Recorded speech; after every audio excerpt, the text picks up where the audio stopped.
Assalamualaikum warahmatullahi wabarakatuh. Sebelumnya perkenalkan kami dari kelompok 2 ingin mempresentasikan mengenai pengembangan masyarakat lahan kering pada kelompok tani karya bumi Desa Banyuaju.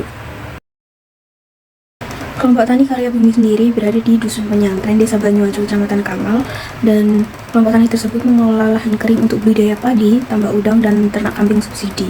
Nah, untuk selain potensi-potensi tersebut, ada juga usaha kerupuk puli yang turut mendukung ekonomi Desa Banyuaju sendiri. Nah, untuk petani sendiri menggunakan modal pribadi dalam melakukan menanam dan lebih banyak mengkonsumsi hasil panen dari produksi padi. Nah, untuk pertemuan rutin yang dilakukan oleh kelompok tani dan penyuluh tersebut juga membantu untuk dalam hal teknik budidayanya. Meski punya akses benih dan alat, kelompok tani karya bumi sendiri masih terkendala dalam pupuk subsidi dan irigasi. Nah, beberapa tahun yang lalu dilakukan kegiatan bersama Universitas Sriwijaya Madura yang memberikan hibah dan sosial integrasi pertanian dan perikanan pada tahun 2022. Namun dalam hal tersebut terdapat keterbatasan akan modal dan irigasi yang masih menjadi tantangan bagi kelompok tani yang ada di Desa Banyuaju tersebut. Nah, untuk dukungan pemerintah juga diharapkan membantu dalam kemajuan kelompok tani karya bumi di Desa Banyuaju tersebut. Selanjutnya adalah identifikasi kerentanan, di mana kerentanan ini mencakup 4. Yang pertama kerentanan ekonomi, kerentanan produksi, kerentanan sosial, dan kerentanan lingkungan. Yang pertama adalah kerentanan ekonomi. Yang pertama, harga komoditas fluktuatif. Seperti harga jual produksi pertanian seperti padi seringkali mengalami fluktuasi yang tidak menentu. Hal ini sangat mempengaruhi dan oleh kebijakan pasar, mekanisme penawaran dan permintaan, serta keputusan dari industri pengelolaan, termasuk pabrik beras atau pedagang besar. Ketika harga padi turun, pendapatan petani ikut merosot, padahal mereka tetap harus menanggung biaya produksi seperti pembelian bibit, pupuk, dan upah tenaga kerja. Biaya-biaya tersebut tidak bisa dihindari, bahkan seringkali meningkat, terutama di musim tanam. Akibat petani berada dalam situasi ketidakpastian penghasilan yang berdampak pada kesulitan memenuhi kebutuhan keluarga, membayar utang, atau mengelola lahan mereka. Fluktuasi harga ini juga membuat petani ragu untuk berinvestasi dalam teknologi pertanian yang lebih baik karena resiko kerugian yang tinggi jika harga jual rendah. Kedua adalah akses modal dan pupuk terbatas, di mana sebagian besar petani di Desa Banyuaju enggan meminjam modal dari bank atau lembaga keuangan lainnya, seperti KUR, karena khawatir tidak mampu melunasi pinjaman mereka. Lalu juga pupuk subsidi seharusnya menjadi solusi untuk meringankan biaya produksi petani. Namun dalam kenyataannya, mereka sering mengalami kesulitan dalam mengakses pupuk tersebut.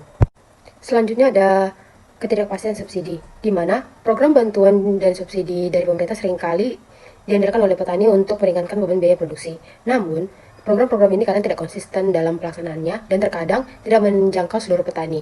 Misalnya, bantuan pupuk, bibit, atau alat pertanian yang mungkin hanya tersedia untuk petani yang bergabung dalam Poktan, atau sesuatu dengan kriteria yang ditetapkan. Kepastian ini membuat petani sulit untuk mengandalkan program pemerintah untuk perencanaan keuangan jangka panjang. Beberapa petani bahkan tidak menerima informasi tentang program bantuan tersebut. Selanjutnya ada infrastruktur pasca panen kurang memadai, di mana setelah panen petani sering menghadapi tantangan dalam pengelolaan dan penyimpanan hasil panen mereka. Ketidakfasilitasan penyimpanan yang memadai membuat petani terpaksa menjual hasil panen dengan harga rendah saat musim panen tiba karena takut hasil panen busuk atau rusak. Selanjutnya adalah kerentanan produksi. Yang pertama ada tantangan seperti serangan hama. Tanaman padi seringkali diserang seperti tikus dan burung yang merusak hasil panen dan memaksa petani mengeluarkan biaya tambahan untuk pengendalian tersebut. Dibutuhkannya pelatihan pengendalian hama terpadu atau PHT agar petani dapat mengatasi masalah ini secara efektif. Lalu, ada akses terbatas benih unggul, di mana keterbatasan akses pada benih unggul menjadi kendala lain yang dihadapi petani padi di Desa Banyuaju ini.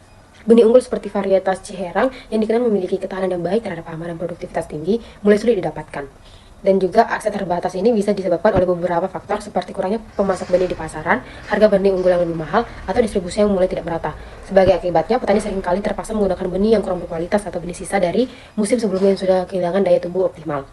Keterbatasan ini berdampak pada produktivitas panen dan ketahanan tanaman terhadap serangan penyakit atau kondisi lingkungan yang tidak mendukung untuk mengatasi masalah ini. Kelompok tani dapat bekerjasama dengan dinas pertanian setempat untuk menyediakan benih yang mendapatkan pemasok benih unggul secara berkala. Selain itu, mereka juga bisa didorong untuk belajar teknik pemulihan benih sederhana sehingga dapat menghasilkan benih secara mandiri yang lebih sesuai dengan kondisi tanah dan cuaca di tempat tersebut. Lalu ada penggunaan teknologi rendah di mana proses pertanian sebagian besar masih manual sehingga kurang efisien. Penggunaan alat modern seperti traktor atau combine dapat meningkatkan produktivitas. Kelompok tani dapat difasilitasi dengan bantuan alat melalui program pemerintah. Lalu ada sistem irigasi terbatas, di mana sistem irigasi yang terbatas membuat petani bergantung pada curah hujan yang beresiko pada musim kemarau. Pembangunan saluran irigasi atau embun bisa membantu menjaga pemasok air yang stabil. Lalu ada minimnya pelatihan, di mana petani memerlukan pelatihan dalam metode pertanian ramah lingkungan seperti penggunaan pupuk organik dan pengendalian hama alami. Ini dapat mengurangi biaya produksi dan menjaga kesuburan tanah jangka panjang. Selanjutnya ada kerentanan sosial. Yang pertama, keterampilan petani masih rendah. Sebagian petani di desa Banyuaji masih memiliki keterbatasan dalam keterampilan dan pengetahuan terkait teknik pertanian yang modern. Mereka cenderung sulit menerima inovasi atau metode baru.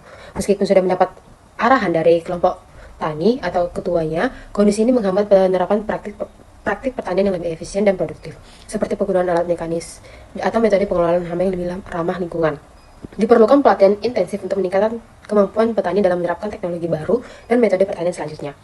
Lalu ada ketergantungan tinggi pada ketua kelompok tani, di mana petani sangat bergantung pada ketua kelompok tani untuk akses subsidi pupuk, bantuan benih, serta solusi dalam menghadapi permasalahan pertanian.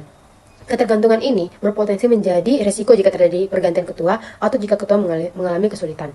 Kemandirian petani perlu ditingkatkan melalui pelatihan manajemen atau akses langsung dari informasi pertanian, sehingga mereka tidak sepenuhnya bergantung pada ketua kelompok tani dalam mengelola pertanian mereka. Lalu kerentanan terakhir adalah kerentanan lingkungan. Yang pertama itu ada cuaca ekstrim. Pada musim hujan, curah hujan yang tinggi seringkali menyebabkan kondisi tanah menjadi jenuh air yang bisa merusak tanaman padi, terutama jika menumpuk tidak disesuaikan dengan kondisi ini. Penggunaan pupuk yang berlebihan pada musim hujan dapat meningkatkan risiko pencucian nutrisi, menyebabkan kerugian pada tanaman, dan biaya tambahan bagi petani. Kondisi ini memerlukan pemahaman lebih baik terkait teknik pemupukan yang efektif untuk menghadapi cuaca ekstrim. Lalu yang kedua ada kondisi tanah membutuhkan pendekatan pertanian berkelanjutan, di mana kualitas tanah di desa Banyuaji saat ini masih tergolong baik, tetapi praktik pertanian yang tidak berkelanjutan, seperti penggunaan pupuk kimia yang berlebihan dan pengelolaan tanah yang kurang tepat, dapat menyebabkan degrasi tanah. Jika tidak diatasi, masalah ini akan berdampak pada penurunan kesuburan dan kemampuan tanah dalam mendukung tanaman di masa mendatang. Dibutuhkan penerapan praktik pertanian ramah lingkungan seperti rotasi tanaman dan pengelolaan organik untuk menjaga kualitas tanah. Selanjutnya, identifikasi potensi di Dusun Penyantren, Desa Banyuaju, Kecamatan Kamal. Yang pertama, pada potensi alam, Dusun Penyantren memiliki lahan pertanian dengan komoditas utama berupa padi, jagung, dan tambak udang. Tanaman padi dan jagung memiliki peran penting dalam mendukung ketahanan pangan lokal karena keduanya merupakan bahan pangan pokok yang dibutuhkan oleh masyarakat. Produksi padi dan jagung ini tidak hanya mencukupi kebutuhan lokal, tetapi juga berpotensi untuk dipasarkan ke wilayah lain sehingga memberikan dampak positif bagi stabilitas ekonomi di dusun.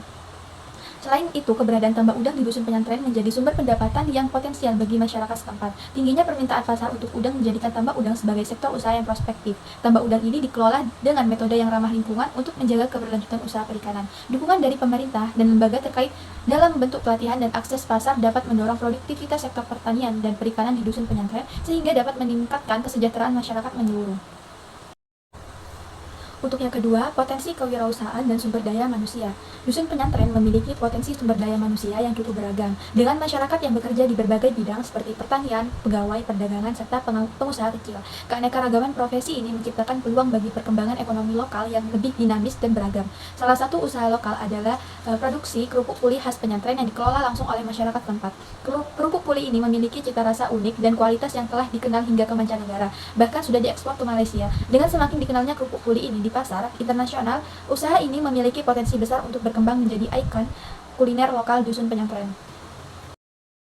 Dan yang terakhir, potensi sosial dan kelembagaan. Dusun Penyantren memiliki jaringan sosial yang kuat dan kohesif yang tercermin dalam berbagai kegiatan bersama seperti musyawarah warga yang rutin dilaksanakan, kelompok pemberdayaan kesejahteraan keluarga atau PKK, serta pengajian rutin yang dihadiri oleh mayoritas perempuan. Melalui musyawarah, warga dapat berdiskusi dan mengambil keputusan bersama untuk kemajuan Dusun Penyantren. Sementara kegiatan PKK dan pengajian rutin menjadi wadah pemberdayaan serta pendidikan non-formal, khususnya bagi kaum perempuan. Potensi sosial ini menjadi modal penting dalam memperkuat solidaritas dan kebersamaan antar warga. Dengan adanya kedekatan sosial yang telah terbangun, Dusun Penyantren memiliki kesempatan untuk mengembangkan program-program pemberdayaan masyarakat yang lebih luas, baik dalam bidang ekonomi, kesehatan, pendidikan, maupun lingkungan.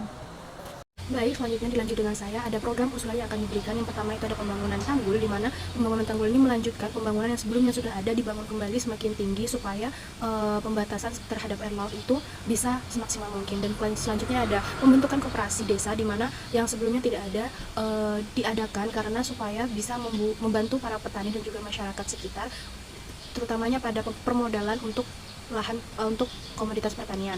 Dan selanjutnya ada pembuatan irigasi sprinkle, di mana irigasi sprinkle ini bisa membantu untuk menghemat air supaya yang awalnya kekurangan air menjadi lebih hemat terhadap air.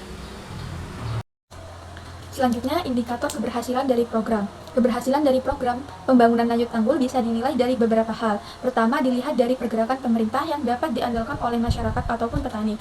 Selain itu juga bisa dilihat dari dampak positif dari berhasilnya pembangunan lanjut tanggul yang sudah selesai. Dilihat dari seberapa sukses tanggul tersebut digunakan dan hasil tanaman yang bagus maupun hasil panen yang diperoleh.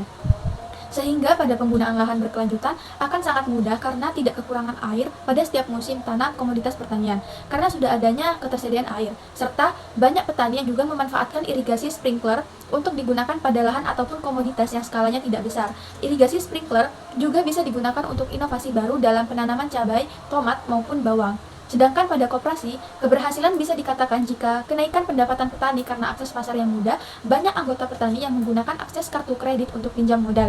Jika terjadi peningkatan kapasitas dan petani lebih terampil dari sebelumnya, dapat mengurangi angka kemiskinan dan petani mendapatkan keuntungan yang besar. Dan harapan keberlanjutan koperasi yang berjalan seterusnya.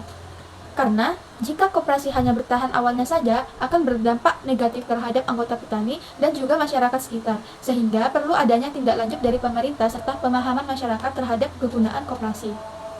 PRA merupakan pendekatan yang melibatkan masyarakat dalam mengidentifikasi dan menganalisis permasalahan serta merumuskan kebijakan secara mandiri. Dalam survei wawancara kelompok tani karya bumi terdapat beberapa permasalahan, diantaranya itu alokasi pupuk subsidi yang terbatas, kemudian ada irigasi yang kurang optimal, dan keterbatasan modal karena menggunakan uang pribadi petani. Nah, oleh karena itu pendekatan ini sangat tepat dilakukan karena membutuhkan bantuan atau dukungan baik dari pemerintah daerah Bangkalan serta penyuluh untuk mengatasi permasalahan kelompok tani karya bumi di Desa Banyuaju, Kecamatan Kamal.